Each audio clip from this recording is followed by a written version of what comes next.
교독하겠습니다.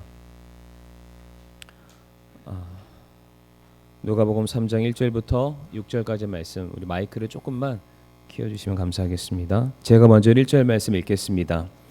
이제 카이사르 티베루스의 통치 제15년에 본디오 빌라도가 유대의 총독으로, 헤롯이 갈릴리의 사분 영주로, 그의 동생 빌립이 이두레와 드라고니 지방의 사분 영주로, 루사니아가 아빌레네의 사분 영주로,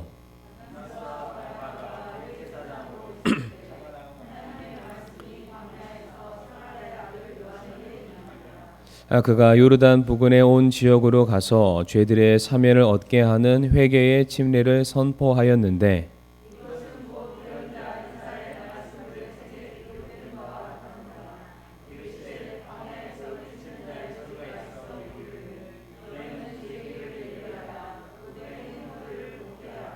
모든 골짜기가 메워지며 모든 산과 작은 산이 낮아지고 구부러진 곳이 곧게 되며 험한 길들이 평탄하게 될 것이요 모든 육체가 하나님의 구원을 보리라 하였느니라. 아멘. 함께 기도하겠습니다. 사랑과 은혜가 많으신 하나님 아버지, 올 2021년도 한 해를 지켜주신 하나님의 은혜에 감사를 드립니다. 모든 것이 하나님의 은혜였고 또 긍휼히 여겨주시는 손길 가운데 저희가 오늘도 이렇게 감사함으로 또 예배의 자리에 나오게 되었습니다. 오늘도 이 시간 말씀으로 저희들을 가르쳐 주시옵소서.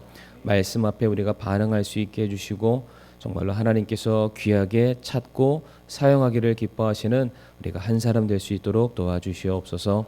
예수님의 이름으로 기도를 드립니다. 아멘.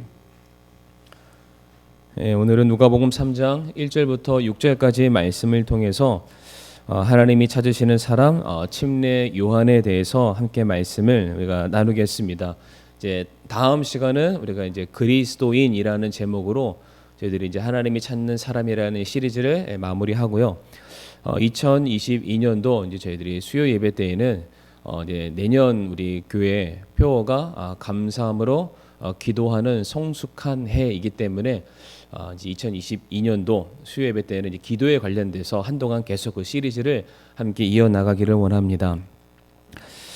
우리 성도님들 먼저 오늘 본문 말씀 한번 잘 보시길 바랍니다. 오늘 본문 이제 1절과 2절 말씀을 보게 되면 여러 다양한 직분들과 이름들이 등장하는 것을 볼 수가 있습니다. 거기 말씀에 황제도 등장하고요, 총독, 사분영주. 이 사분영주라는 것은 우리가 예전에 알고 있는 분봉왕이라는 그 직분과 동일하다라고 생각하시면 됩니다. 또 거기에 대제사장이라는 정말로 굉장히 다양하고 복잡한 이해의 관계가 기록되어 있는 것을 우리가 볼 수가 있습니다. 우선 우리가 이 말씀을 통해서 우리가 한 가지 사실을 확인할 수 있는 것은 성경이 허구가 아니라 역사적인 사실을 기반하고 있다. 성경은 사실이다. 역사에 바탕을 두고 있다. 우리가 근데 그러한 부분들도 찾을 수 있지만 더불어서 우리가 이 등장인물들을 통해서 당시 영적인 상태가 어떠했는지를 우리가 살펴볼 수 있는 또 하나의 근거가 되기도 합니다. 첫 번째, 어떠한 사람이 등장합니까? 카이사르 티베리우스라는 사람이 등장하게 되는데 우리가 흔히 알고 있는 가이사 디베료라는 사람으로 우리가 이해할 수도 있습니다. 이 사람이 당시 로마의 황제로 자리매김하고 있었음을 성경이 우리에게 말해주고 있는데, 다시 말해 당시 유대 이스라엘을 지배하고 있었던 세력은 이스라엘 그들에게 자치권이 있었던 것이 아니라 로마에 의해서 그들이 지배를 받고 있는 상황이었다라는 것을 이 이름을 통해서 우리가 알 수가 있습니다. 두 번째, 본디오 빌라도라는 유대의 총독이 등장하게 되는데, 여기에 나타난 본디오 빌라도는 우리가 잘 아는 것처럼 예수님을 십자가에 내어준 총독, 바로 그 사람이 맞습니다. 그리고 세 번째를 보게 되면 이제 유대를 제외한 나머지 지역에 헤롯과 빌립과 루시니아라는 이 사람들이 사분 영주로서 그들의 직함들을 맡고 있었다라고 성경은 가르칩니다. 그런데 여기에서 이제 빌립과 루시니아에 대해서는 성경이 따로 밝히 말하지는 않지만 여기 헤롯, 이 헤롯의 경우에는 그의 아버지가 마태복음 2장에 등장하게 되는데 그의 아버지 이름 역시 헤롯이라고 되어 있습니다. 그런데 마태복음 2장에 나왔었던 헤롯은 어떠한 사건의 주인공이기도 하냐면 바로 예수 그리스도의 탄생 때문에 2살 이하의 유대의 남자 모든 아이들은 죽이라고 명령을 내렸던 잔인한 왕이기도 합니다. 그런데 이제 그 아버지의 그 아들이라고 여기에 나와 있는 헤롯의 경우에는 침례 요한을 죽인 장본인이기도 합니다. 네 번째 어떤 사람이 등장합니까? 제사장으로서 안나스와 가야바라는 인물이 등장하고 있습니다. 자, 이 두 사람에 대해서는 우리가 사도행전 강해에서 우리가 말씀을 나눴기 때문에 우리 성도님들이 기억하시리라고 믿습니다. 율법에 의해서는 대제사장은 한 명이어야 됨이 맞습니다. 그런데 당시에 두 명의 대제사장이 서 있다는 것은 무엇을 말해주냐면 당시 로마가 유대인들에 대한 강력한 통치를 행사하기 위해서 그러니까 자기들의 입장에 서서 대변해 줄 수 있는 대제사장 한 명, 그리고 원래 유대인들이 따르고 존경하는 대제사장 한 명. 다시 말해 하나님의 말씀에 의해서 제사장이 서 있는 것이 아니라 당시 시대의 필요에 의해서 로마의 어떠한 압력에 의해서 하나님께서 명하시지 않는 두 명의 제사장이 서 있게 되었다라는 것을 우리가 볼 수가 있습니다.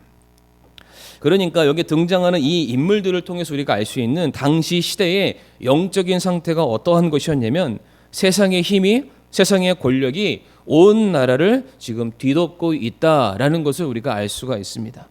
이것은 달리 표현하면은 더 이상 하나님을 만군의 주로 모시고 섬기는 나라가 아니라 모든 이스라엘 백성들이 로마 황제의 명령과 그들의 권력 앞에 굴복하는 이 세상의 노예로서의 삶을 살아가고 있는 바로 그와 같은 상황이 오늘 본문 1절과 2절이 우리들에게 가르쳐주는 시대의 모습이기도 합니다.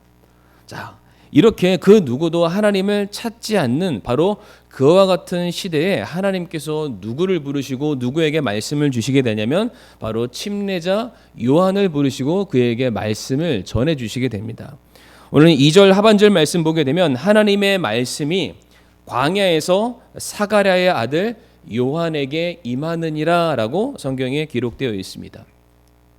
성도님들 앞에서 우리가 1절과 2절에서 황제도 나왔고요. 총독도 나왔고 4분 영주도 나왔고 심지어 이스라엘 백성들에게 강력한 지도력을 행사하고 있었던 대제사장도 나왔습니다.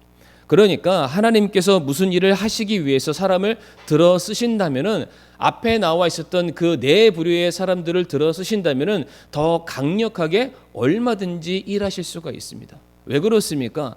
그들의 한마디에 사람이 살기도 하고 사람이 죽기도 합니다. 그들의 한마디에 성문이 열리기도 하고 닫히기도 하고요. 그들의 말 한마디에 나라의 법이 바뀌는 엄청난 권력을 갖고 있던 사람들이 그 앞서 등장한 4명의 사람들이었습니다. 4부류의 사람들.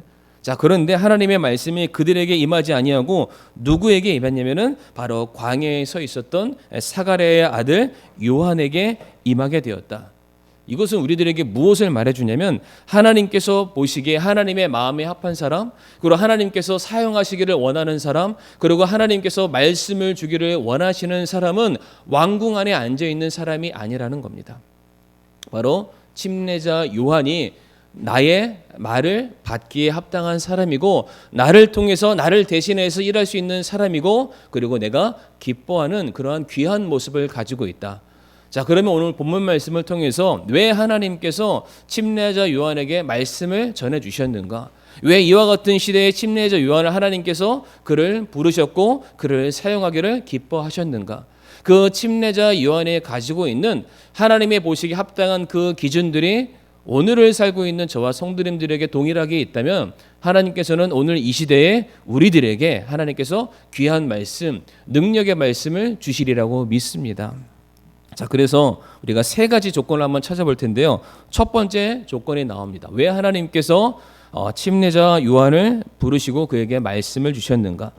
첫 번째로 화면에 나온 대로 침례 요한은 은혜를 아는 자였습니다. 침례 요한이 은혜를 아는 자였기 때문에 결론적으로 말씀드리게 되면 하나님께서 그 사람을 귀하게 쓰시고 그에게 말씀을 전해 주시게 되었다. 오늘 2절 말씀 보게 되면 하나님의 말씀이 광야에서 서 있는 사가랴의 아들 요한에게 임했다라고 말하고 있습니다. 지금 요한이 서 있는 장소, 그가 삶의 터전을 꾸리고 있는 장소를 성경은 말하기를 그곳이 광야라고 말하고 있습니다. 성도님들, 광야하면 무엇이 떠오르십니까? 광야는 그냥 아무것도 없습니다. 아무것도 없는 것. 그런데 우리 성도님들이 생각하셔야 될 게 뭐냐면, 우리가 알고 있는 그 사막과 광야와 이스라엘 광야는 조금 차이가 있습니다. 그러니까 사막처럼 모래가 많은 곳은 이스라엘의 광야는 아니고요. 굉장히 척박하고 돌덩어리들이 많은 곳이 유대 광야다. 그렇게 생각하시면 맞겠습니다. 광야는 사람이 살지 않는 지역을 말합니다. 사람이 살지 않기 때문에 광야에서는 우리가 무엇을 볼 수 없냐면 치열한 경쟁을 볼 수가 없습니다. 치열한 경쟁을 볼 수 없다는 그 의미는 사람과 사람 사이에서 누가 더 잘났고 누가 더 멋있고 누가 더 똑똑하고 누가 더 부자인가를 서로가 비교 대상하고 다툼이 발생하지 않는 바로 그러한 장소에서 요한이 살고 있었다. 다시 말해 침례자 요한의 경우에는 눈에 보여지는 것에 의해서 어떤 영향을 받는 그러한 삶을 살지 않았다는 것을 우리가 알 수가 있습니다. 뿐만 아니라 광야는 사람도 없을 뿐더러 풀 한 포기, 나무 한 그루도 찾아보기 힘든 곳이 성도님들 광야입니다. 이 말은 즉슨 아무것도 없기 때문에 살아야 되잖아요. 그러면은 내가 생존하기 위해서, 내가 살기 위해서, 내일을 내가 희망하기 위해서 지금 당장 나에게 필요한 것이 무엇인가? 그곳에서는 돈이라는 것은 필요 없습니다. 그곳에서 세상적인 지위와 직분들은 필요 없습니다. 당장 내일 나를 살게 하는 무엇인가, 가장 중요한 것이 무엇인가 정확하게 분석하고 깨달을 수 있는 장소가 또한 광야이기도 합니다. 그리고 광야는 무엇을 깨닫는 장소이냐면 나 혼자 힘으로는 절대 살 수 없다. 내가 누군가에게 의탁하고 누군가에게 도움을 받아야만, 상부상조해야만 내가 살 수 있는 그러한 연약한 존재이구나라는 것을 바로 깨닫는 장소가 성도님들 광야라고 말씀을 드리고 싶습니다. 특별히 우리가 성경 말씀 보게 되면은 성경에 많은 무대들이 등장하게 되는데 그 중에서 주로 많이 등장하는 무대 장소가 바로 광야가 등장하게 됩니다. 그런데 성경이 우리에게 말해주는 광야의 모습은 척박하고 메마른 곳만을 절대로 의미하지 않습니다. 우리가 성경 말씀을 잘 보게 되면은 광야는 이꼴 은혜의 장소라는 것을 우리가 알 수 있습니다. 출애굽기 시절에 광야에서 40년간의 시간을 보내야만 했던 이스라엘 민족들에게 있어서 광야는 그냥 힘든 곳이 아니었습니다. 이스라엘 백성들에게 광야는 바로 40년간 하나님의 은혜로 하루하루를 살아갔던 은혜의 장소가 바로 광야였습니다. 이스라엘 백성들은 광야에서 매일같이 하나님께서 그들에게 공급해 주시는 만나를 경험했던 장소이기도 합니다. 또한 하나님께서 반석을 쪼개어서 내어주시는 물을 마셨던, 그들의 갈증을 해결했던 장소가 바로 광야이기도 했습니다. 뿐만 아니라 하나님께서 아침과 저녁으로 보내주시는 구름 기둥과 불 기둥의 인도함을 받아서 그들이 안전하게, 더울 때는 시원하게 그리고 추울 때는 따뜻하게 인도함 받고 이끌림을 받았던 장소가 또한 광야이기도 합니다. 하나님께서 이스라엘 백성들에게 내가 너희들에게 광야로 내보낸 목적과 이유가 있다. 바로 이것을 신명기 2장 7절에서 하나님이 친히 광야에 대해서 이렇게 말씀을 하십니다. 신명기 2장 7절 말씀을 보게 되면 주 내 하나님이 내 손의 모든 일에서 내게 복을 주었고 내가 이 큰 광야를 걸어서 지나는 것을 알며 주 내 하나님이 이 40년 동안 너와 함께 하였으므로 내게 아무것도 부족한 것이 없었느니라 라고 말씀하십니다. 이 2장 7절 말씀만 보건대 무엇이라고 말씀하셨냐면 너희들이 40년 동안 보내왔던 그 광야는 너희에게 복이었다라고 말하고 있습니다. 너희들이 40년 동안 힘들게 지나왔던 그 모든 시간들이 사실상 돌아봤더니 너희들에게 그 무엇도 부족한 것이 없었던 풍성한 은혜가 너희와 함께 있었던 장소가 바로 광야다라고 말씀하고 있습니다. 성도님들, 광야는 어떠한 곳이었습니까? 우리가 생각했을 때는 물도 없고 나무도 없고 그늘도 없고 쉴만한 거처가 없는 그런 것이 광야이지만 하나님께서 말씀하시는 광야는 아무것도 없는 장소가 아니라 오직 하나님께서만이 자기의 백성들을 먹이시고 입히시고 보호하셨던 장소가 바로 광야였다라고 말씀을 하십니다. 제가 예전에 이 부분에 대해서 말씀을 드린 적이 한번 있는 것 같은데 성도님들, 광야가 히브리어로 뭐라고 읽는지 기억하시죠? 광야, 믿습니다. 아실 거라고. 광야. 넘겨주시길 바랍니다. 광야 히브리어로 한번 따라해 보겠습니다. 미드바르. 한 번 더 해볼게요. 미드바르. 이게 광야입니다. 자, 그런데 우리가 해석하기로는 광야라고 해석을 하지만 실제 이 미드바르라는 게 다바르라는 이 단어에서 파생된 단어인데, 다바르라는 그 단어의 원뜻을 살펴보게 되면은 말씀이 있다. 거기에 말씀이 나에게 전해졌다라는 뜻으로 해석이 된다는 사실입니다. 광야가 어떠한 곳입니까? 말씀의 주체이신 하나님께서 거하시는 곳. 그러니까 광야는 아무것도 없는 곳이 아니라 모든 것을 소유하시는 하나님을 만나는 장소, 하나님의 음성을 듣는 곳, 그 나에게 말씀하시는 하나님을 향해 내가 의지하는 곳, 인도하심을 받는 곳, 따르심을 받는 곳, 채우심을 받는 장소가 성경은 말하기를 그것이 곧 광야다라고 말씀하고 계십니다. 그러니까 우리가 보는 입장에서 광야는 척박한 곳이지만은 하나님께서 보시는 입장에서는 광야는 우리에게 모든 것을 공급해 주시기를 원하시는 또 하나의 축복의 장소가 될 수 있다는 사실입니다. 자, 그런데 이 광야와 반대되는 도시에서는 성도님들 지금 어떠한 일들이 일어나고 있습니까? 사실상 도시는 모든 것들이 더 풍요롭고 기반 시설이 더 잘 되어 있어서 그냥 사람들이 편리하게 살 수 있는 그러한 장소가 바로 도시입니다.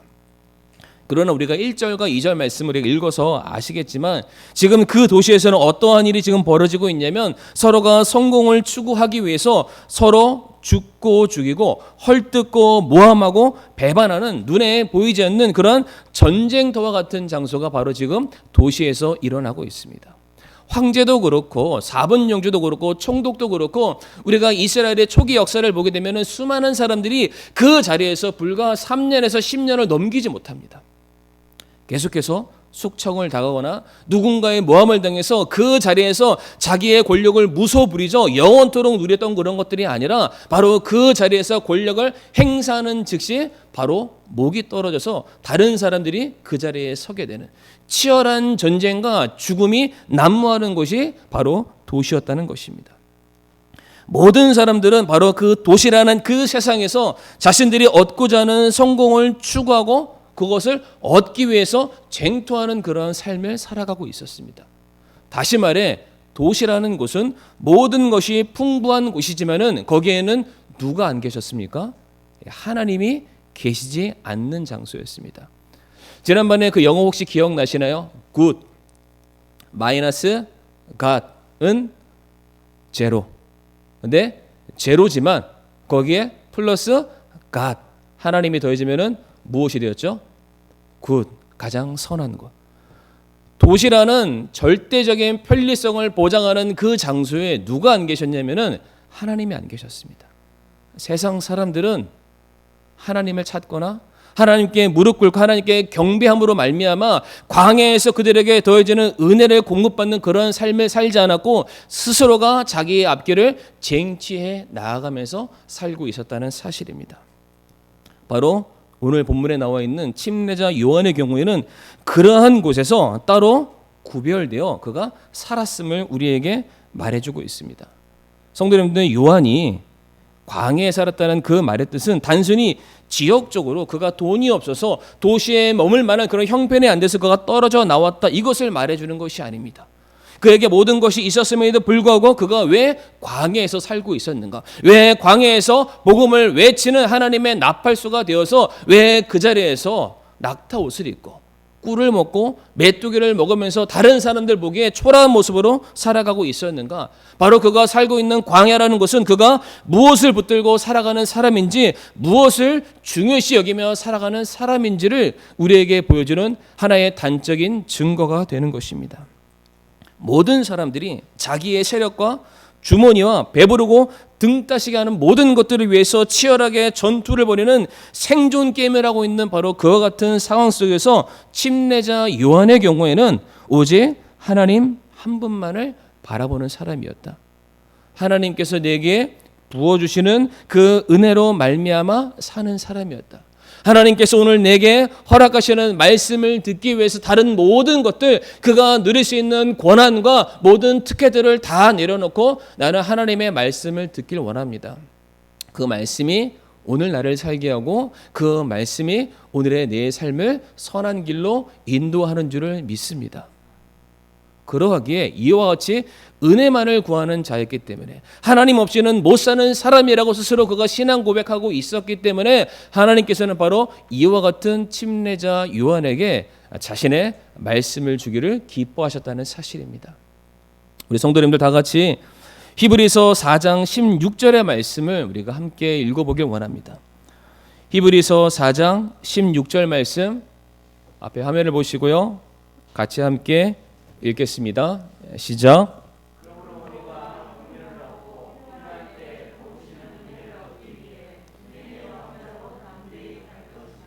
아멘.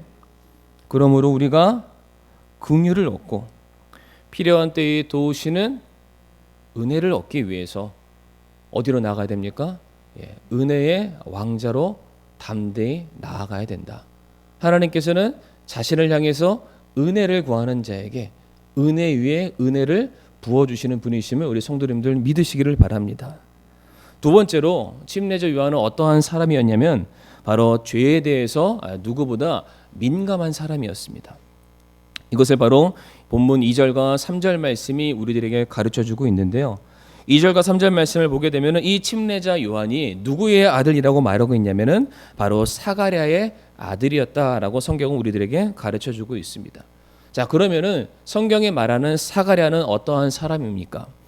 마태복음 23장 35절 말씀을 보겠습니다. 마태복음 23장 35절 말씀 보게 되면 사가랴에 대해서 설명하고 있는 장면입니다.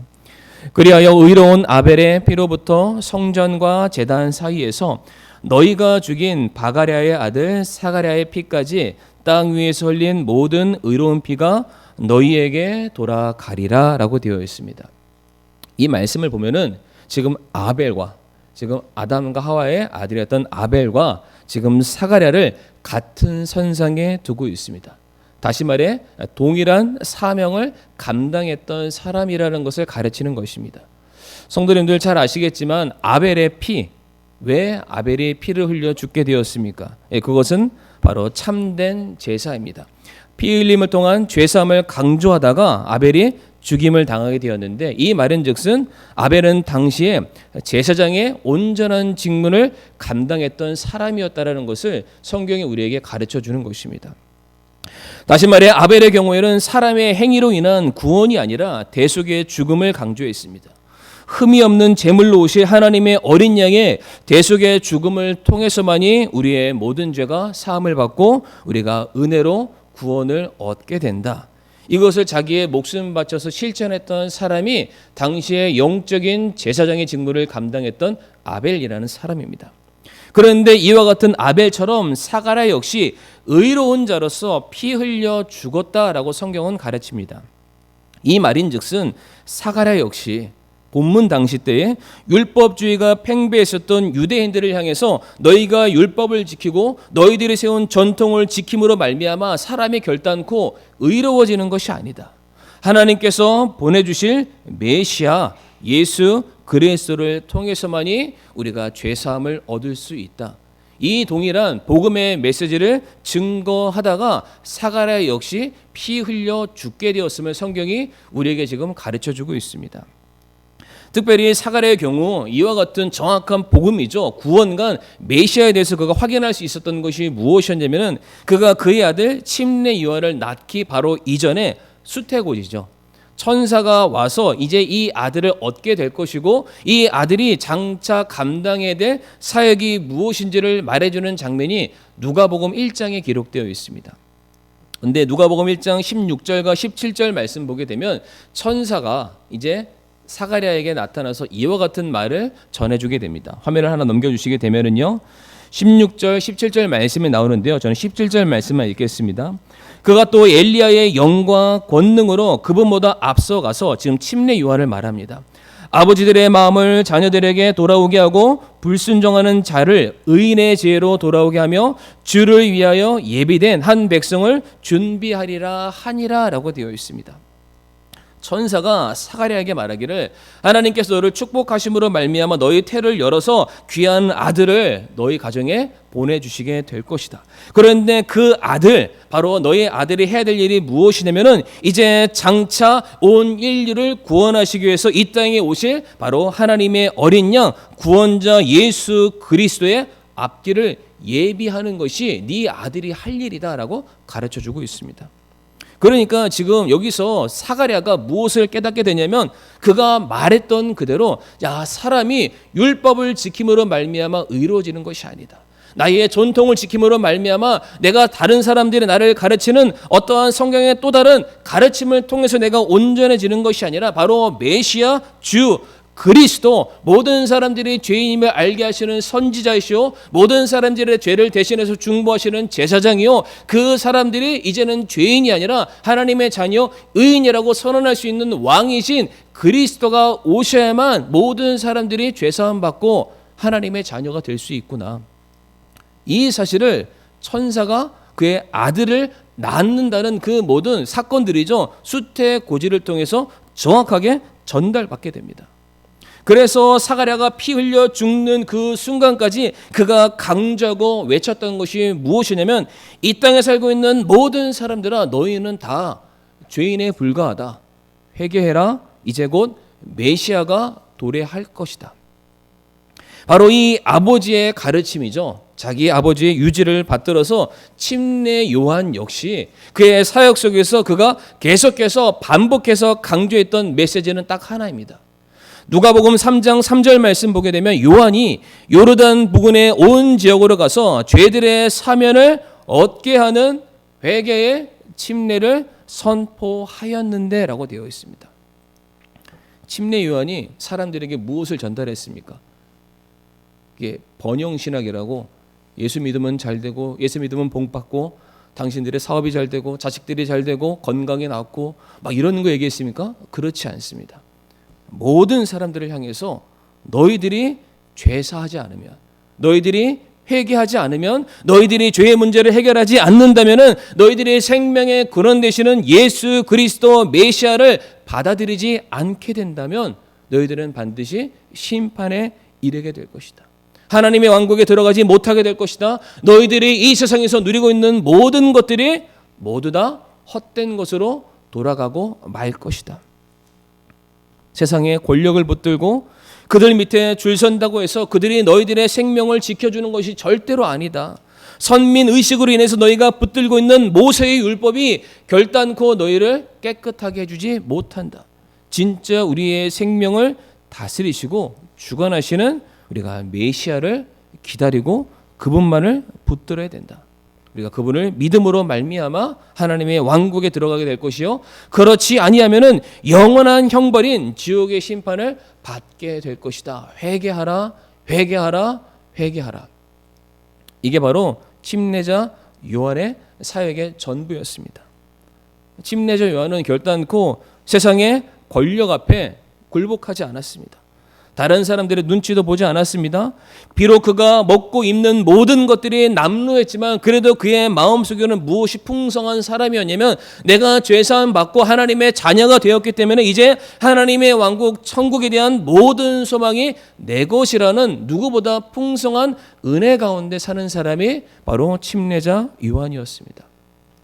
바로 이와 같은 마음을 가진 사람이기에 하나님께서는 요한에게 이제 자신을 통해서 전달해야 될 모든 말씀을 요한에게 전달해 주게 됩니다. 성도님들, 우리가 다 같이 에스겔서 22장 30절 말씀을 우리가 다 같이 보길 원하는데요. 에스겔서 22장 30절 말씀, 여기에 한 사람의 중요성에 대해서 말해주고 있습니다. 에스겔서 22장 30절 말씀 보게 되면 그 땅을 위해 내 앞에서 울타리를 세우며 무너진 곳에 서서 나로 하여금 그것을 멸하지 못하게 할 한 사람을 내가 그들 가운데서 찾았으나 아무도 찾지 못하였노라 라고 되어 있습니다.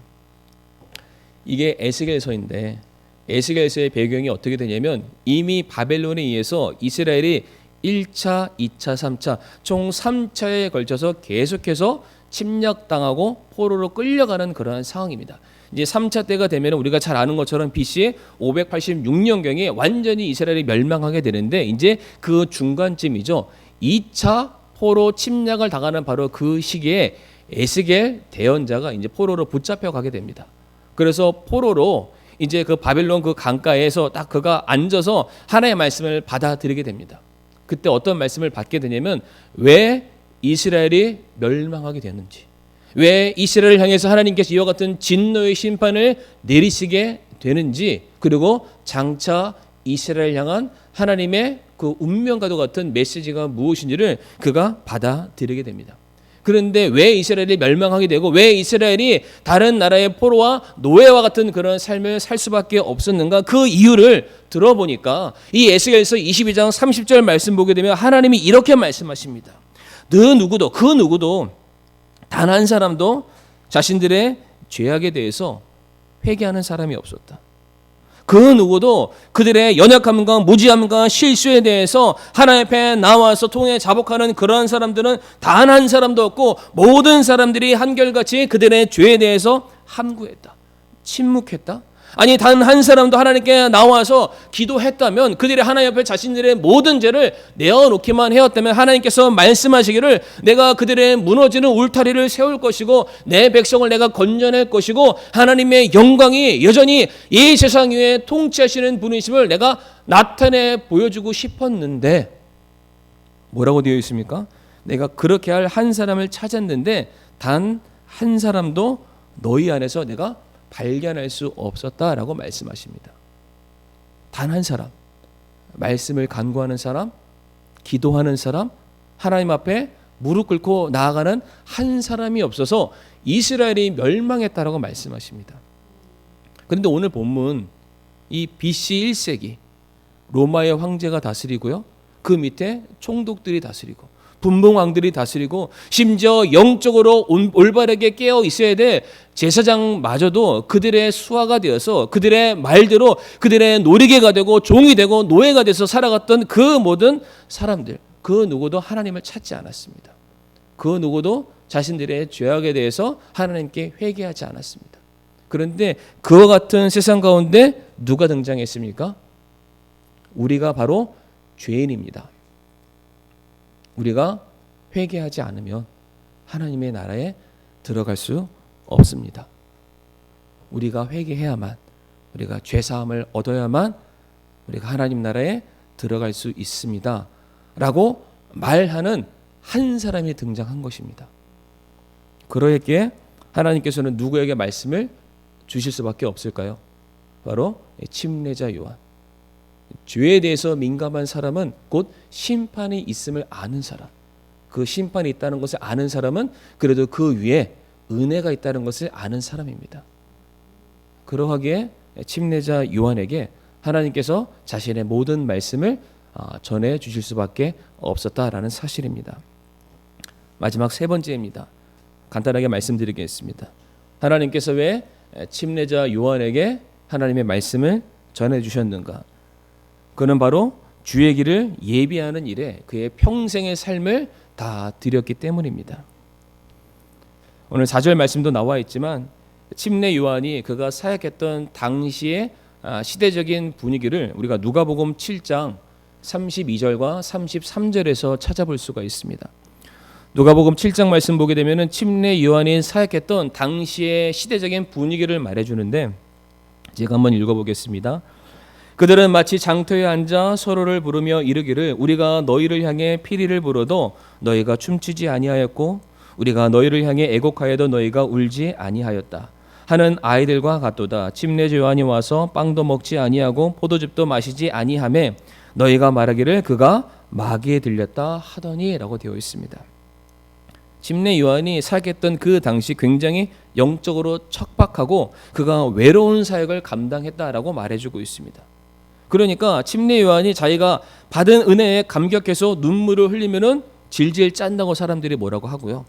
찬양을 부르면 시끄럽다고 말하고 그가 금식하면은 그냥 너희 믿음이 다른 사람들보다 뭐 잘난 줄 아냐 이런 식으로 비꼬기도 하고, 그가 말씀을 전하고 그 말씀을 통해서 누군가를 책망하면은 네가 의인인 줄 아느냐라고 말하면서 침례 요한이 하는 모든 사역들에 대해서 사람들이 거부했고 반대했고 동조하지 않았습니다. 당시 모든 사람들은 하나님의 백성들이, 그러니까 차라리 로마의 지배를 받고 로마 사람들, 아니 하나님을 믿지 않는 사람들이라면 이렇게 반응하는 게 맞죠. 그런데 지금 침례 요한은 누구를 상대하고 누구에게 말씀을 전하고 있었냐면은 자기 동족 유대 이스라엘인들에게 말씀을 전하고 있었습니다. 그러니까 적어도 메시아를 기다리고 하나님의 백성이고 율법 말씀을 간직한 사람들이라면 침례 요한의 말 앞에 그들도 동일하게 은혜 받았을 때 눈물을 흘려야 되고요, 그들이 너무 기뻤을 때는 같이 춤을 춰야 되고, 그들이 필요하다면 금식해야 되고, 그리고 그들의 목청을 확 열고 찬양하는 모습이 그들에게 다 있어야 되는데, 한결같이 모든 이스라엘 백성들이 침례자 요한이 하는 모든 것들에 그냥 다 반대하는 겁니다. 그렇게 해서는 살 수 없다는 거죠. 지금 우리가 살고 있는 이 시대가 로마 시대인데 우리가 황제의 명령에 따라야만 살 수 있다. 더 이상 하나님은 우리들에게 기대의 대상, 섬김의 대상이 될 수 없다. 지금 다들 그렇게 말하고 있습니다. 그런데 성도님들 기억하시는지 모르겠지만 아까 누가복음 1장에서도 천사가 그의 아버지 사가랴에게 찾아와서 너의 아들이 주의 길을 예비하는 자가 될 것이다. 너의 아들이 너희 백성들을 올바른 길로 인도하는 사람이 될 것이다.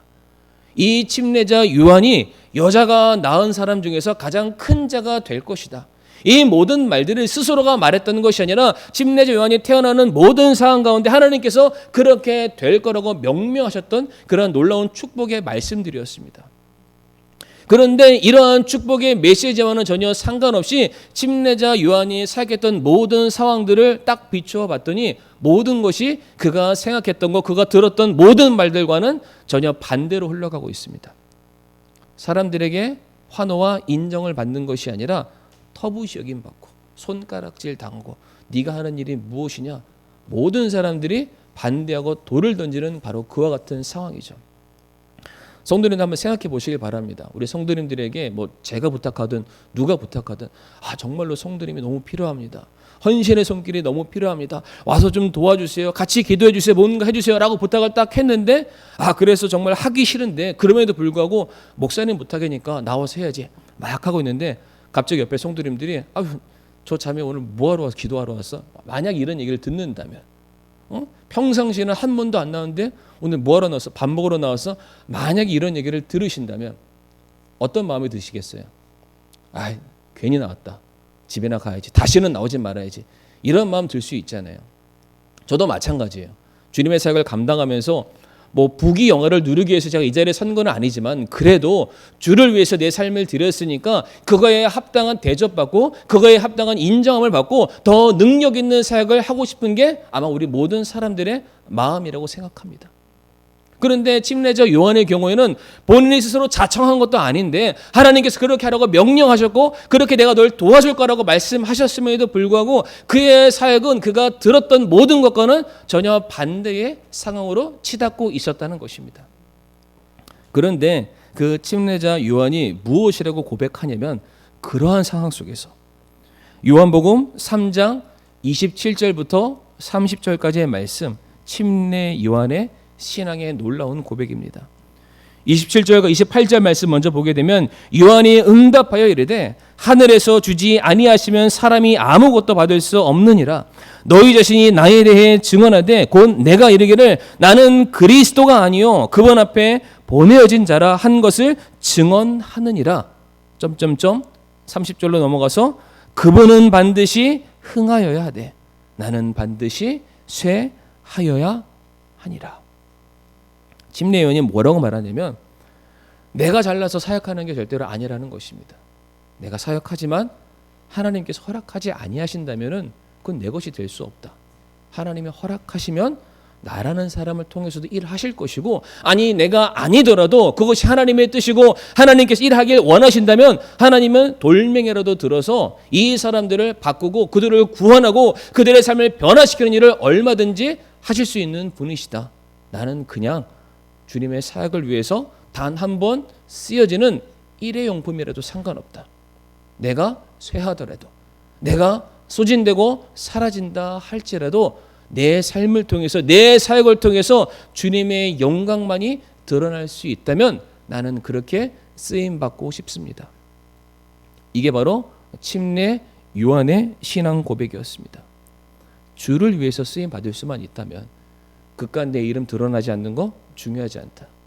주님의 사역에 내가 동참할 수만 있다면 사람들이 나를 반대할지라도, 사람들이 나를 인정해주지 않는다 할지라도 내가 그 일에 쓰임받았으니까 주님의 부르심에 합당한 자로 서는 것 그것 자체가 나에게 영광이다라고 말했다는 사실입니다. 이와 같이 자신의 모든 삶을 들여서 오직 주의 길을 예비하고자 준비되었던 바로 이 한 사람을 향해서 하나님께서는 바로 그의 삶에 자신의 놀라운 말씀을 전해주시게 되었습니다. 오늘 세 가지 말씀드렸습니다. 왜 침례 요한에게 하나님의 말씀이 임하게 됐습니까? 은혜를 아는 자였기 때문입니다. 그리고 누구보다 죄에 대해서 민감하게 반응할 줄 아는 사람이었기 때문에, 그리고 자기 자신을 낮추더라도, 아니 내 인생이 그냥 소진된다 할지라도 내 삶을 통해서 주의 길을 예비할 수만 있다면 그것을 삶의 유일한 목적으로 살아갔던 바로 이 한 사람을 향해서 하나님께서 말씀을 주시게 됩니다.